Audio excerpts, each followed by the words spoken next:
Crazy Weekly. I just finished it. Oh, okay.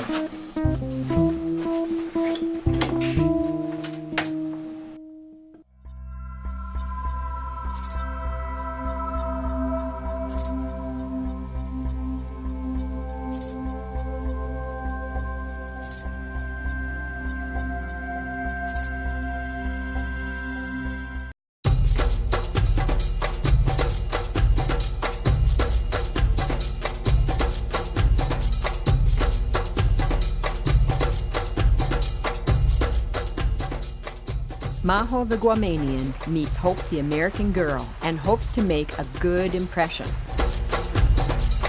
Hope wishes to learn survival techniques and comes to Guam to learn how to spearfish. Maho doesn't speak English, so Hope uses sign language to communicate. Hope sees fish jumping in the ocean and runs to see the amazing sight. Maho misunderstands and thinks he said something wrong, so he quickly builds a nice fire and adds a little ukulele music for atmosphere in hopes to soothe the situation.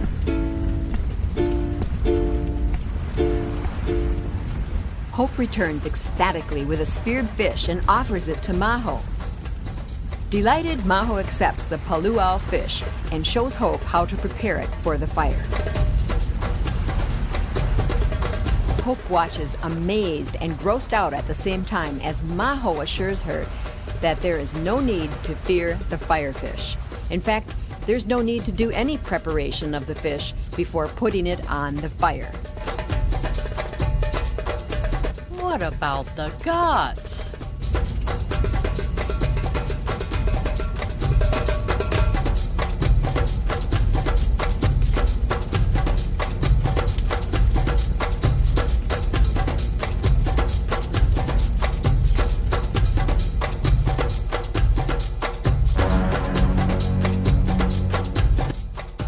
Maho offers Hope a taste of the firefish.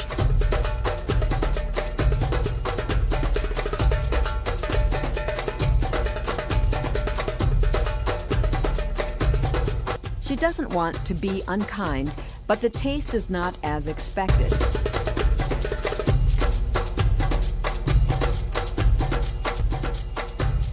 It was good.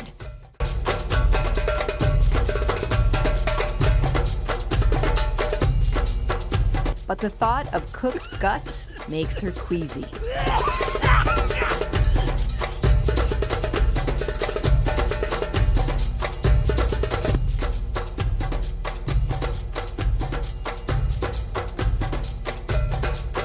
That ends today's adventure. Thanks to Maho for his spearing and cooking skills, and to the beautiful island of Guam.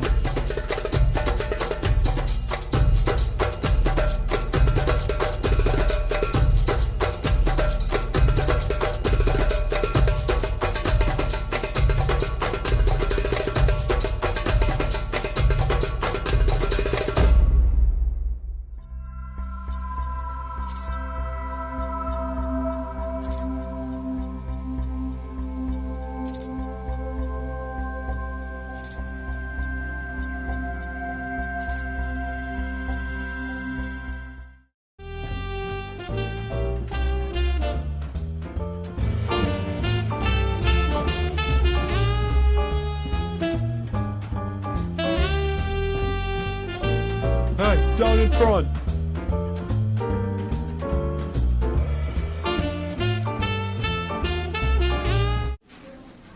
Hi, I'm Robert Ganyu.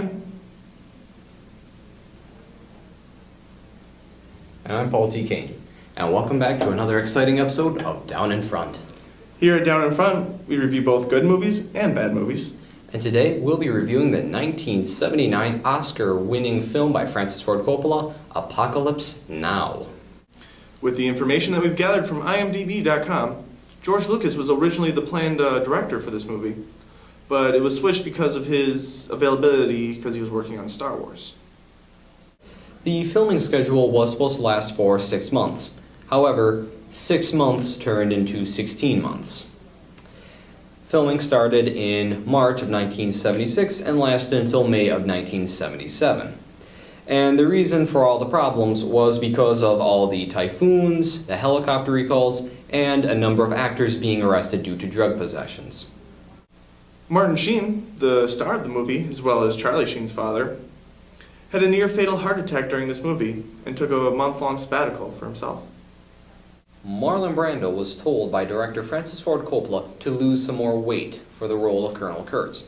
Brando agreed so, and when filming came in September of 1977, Brando returned, and he had gained a lot more weight, and he shaved his head. With these facts that we've provided, grab some face paint, drop some napalm, and get ready to review Apocalypse Now. The film is about an army agent named Captain Willard, who has nothing better to do. And Willard gets his wish when he gets a mission that's unlike any other. The mission is to go up a jungle river into Cambodia to kill a renegade American colonel named Colonel Kurtz, played by Marlon Brando, who was wanted for the execution of 4 people that he suspected were spies. But Willard won't be alone on this one. He's traveling with a crew of Navy members on a small PBR boat. They move up the river and they meet Robert Duvall, who's into surfing, helicopters, classical music, and laying down napalm. He also said some of the manliest quotes ever said in movie history. I love the smell of napalm in the morning. As they go further up the river, they witness the horrors of war unfold and the dark side of humanity as it grows darker. Near the end of the film, they finally arrive at Kurtz's compound to find the place a complete disaster. It turns out Marlon Brando went insane and the place is going straight down the tubes. There are fires, lots of dead bodies, and lots of severed human heads all around the place. Willard gets captured and Kurtz teaches Willard the meaning of war and horror. Just in case anyone's wondering what war this takes place in, it's the Vietnam War. This film is a must-see if you're into action, drama, lots of fires, and the best quotes ever. And Marlon Brando.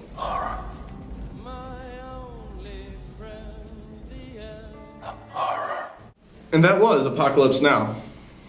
We also mustn't forget, this film was released in 1979, and it was re-released in 2001 with the Redux version. Now, when the film was first completed back in the 1970s, it was over 1 million feet long, film-wise. And in film time, that's over 4 hours and 49 minutes. And it didn't make it to screening, so they just cut it down to 2 hours. Then when the Redux version came out, it was cut down to 3.5 hours. So they took out more scenes, more dialogue, and more Marlon Brando. Don't forget though, this movie was based off the book Heart of Darkness by Joseph Conrad. They're very different from each other, but it's based off of it. So Robert, what do you think we should give this film? Since this movie was so good, Paul, we should really give this an A+. And this has been another episode of Down in Front. I'm Paul T. Kane. And I'm Robert Ganu. Be sure to tune in next week for our review of Disney's Invincible.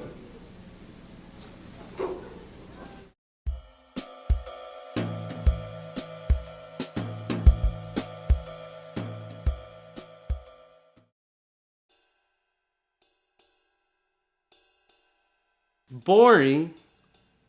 He thinks I'm boring? What does he know?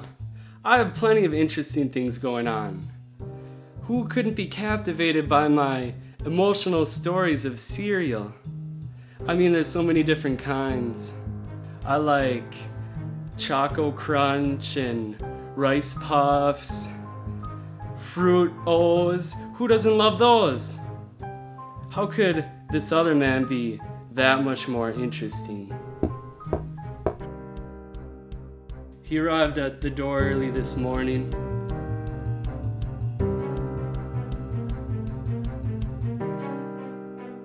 He seemed like an alright guy. Hey, buddy. Hello. Hi, I'm your new neighbor, Chris. Yeah, I know, I was warned. Yeah, warned. Anyway, I just moved in next door. Heard a lot about you, Johnny. He acts pleasant enough and was very friendly. Really? What did you hear? Just your reputation. I mean, you made a solid impression around here. It doesn't help that you let the cameras in the building. I hate him already. Your old neighbor had nothing but positive things to say. Where is she? Well, she found a better place to live. Really? I didn't know that. I guess she didn't tell you. We talk all the time. I feel like it would have came up. Yeah, strange. Do you even know her name? No, I didn't catch it. You didn't think to ask? No, I didn't ask.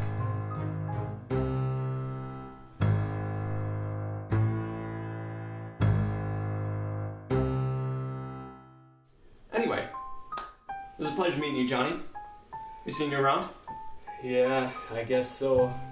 I enjoyed our conversation. I look forward to having more with you. Goodbye. Goodbye. So I don't get it. What makes this man so much more fascinating than me? I mean, why is he considered so interesting?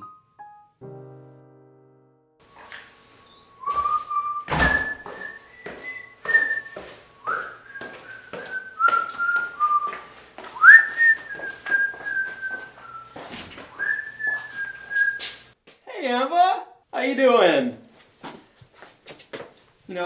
I feel really guilty about this. I'm really sorry. It's so mean, right? Yeah, but I got you some stuff. I have you some, like a pillow for your head. I'm just gonna, we'll figure out a way to get it in there. And then a blanket, because it's kind of cold and wet down here, and, I want you to be as comfortable as possible. And then I got some food and water for you. That's all I could steal. Just sort of, help me out there.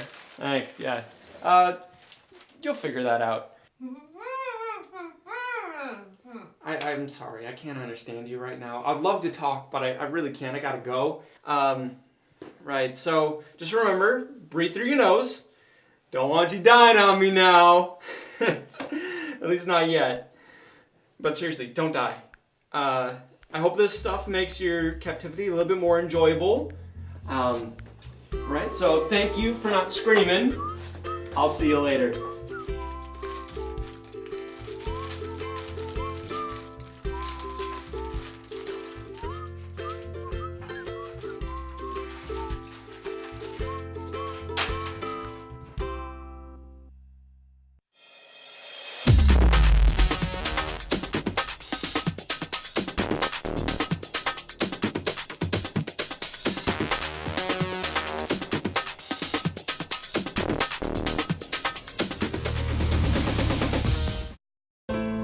During a zombie apocalypse, a lot will be going through your mind. Like, what should I do? Where should I go? Is life really worth living anymore? Memories of a child will flash through your head. You might even think about, should I just become a zombie? Will life be easier? What if me and my friends just team up to become a zombie family? You'll be thinking, is the world really coming to this? I can't believe I never saw this coming. And what about all my friends? What if I don't become a zombie with them? What are we gonna do? What about all the good times that we shared? And all the memories that we'll never forget? What happens when one day your best buddy's just there, and then one day he's not? You have no idea what happened. What about that one day you realize you're all alone in a cold, cold world with no one there to help you, just struggling to get by? Or what if you think, maybe I'm the one, maybe I'm the one to cure this, maybe I'm the chosen one, maybe I can make everything go back together. But until then, you gotta make your own decision. Whatever that is, you gotta go with it.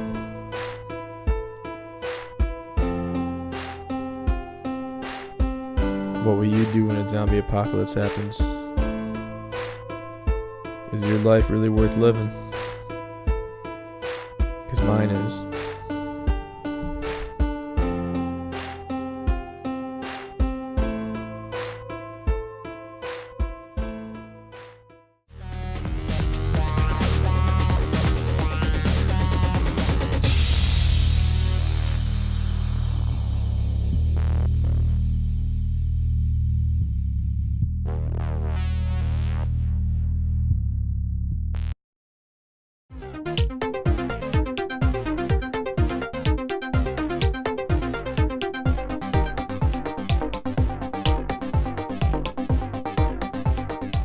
I'm Jason Hughes, and I teach for the first-year automotive technology program here at NWTC Green Bay.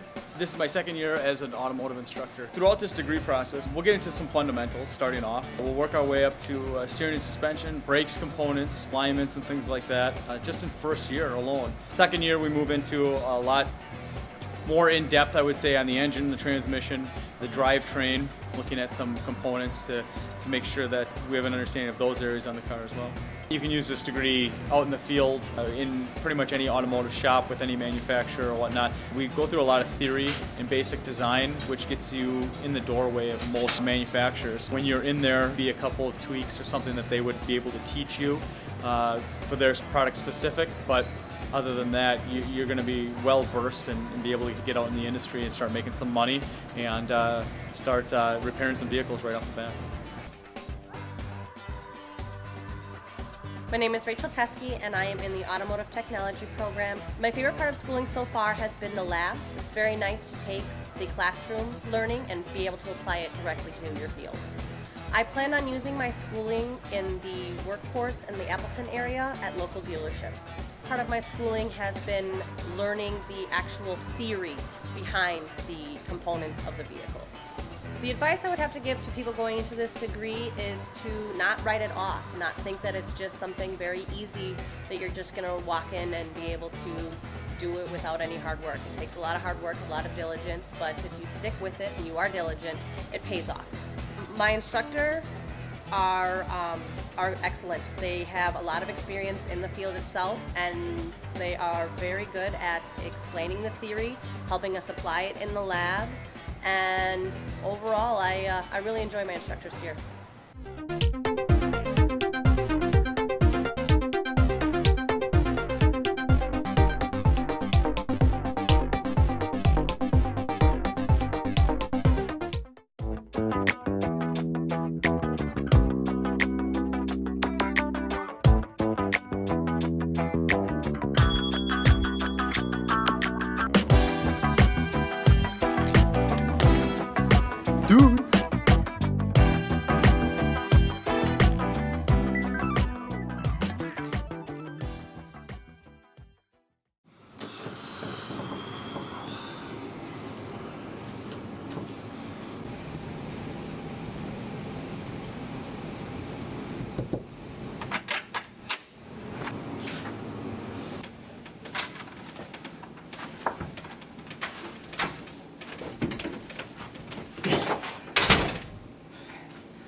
Hey dude, how you doing? Doing good, Wade. How you doing? Oh man, I'm doing great. Cool, yeah. So, you waiting for anyone? Yeah, actually, there's gonna be a new guy joining our league. Yeah, his name is Cowboy Rider 81. He's actually one of the top-ranked fantasy football players in the whole nation. Shh. Hold on one second. What is Rule that? book. A rule book? Rule book, dude. Where did you get that?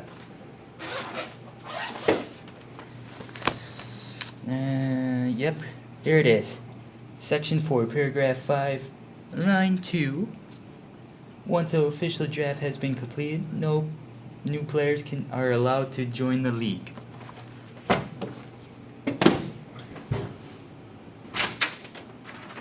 Did somebody call for Cowboy Rider 81?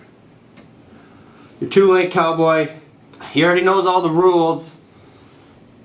Oh, I missed water aerobics for this. That was awkward. Wade, how in the world did you do it, man? I mean, we're only a couple weeks in the season, and you've already got one of the best fantasy football teams you can possibly put together. I mean, dude, what is your secret? Man, it was that greatness movie. I mean, I laughed. I cried. It moved me. That old video? Seriously? Dude, I found that in a cereal box. Are you kidding? Wait, yeah, I'm definitely gonna need that back. You still have it, right? Woo, yeah! Woo! Whoa!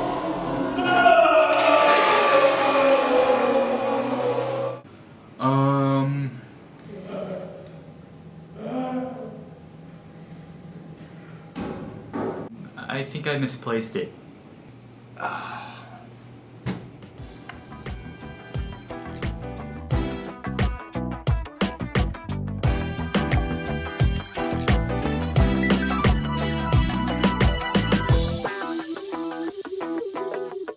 No, it was okay.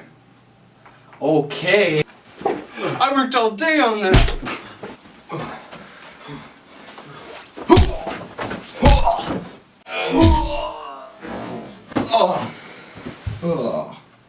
That's for pushing me in the back. Thank you for watching another episode of DC Weekly. Don't forget to subscribe on iTunes. I'm out of here. I gotta get my nuts.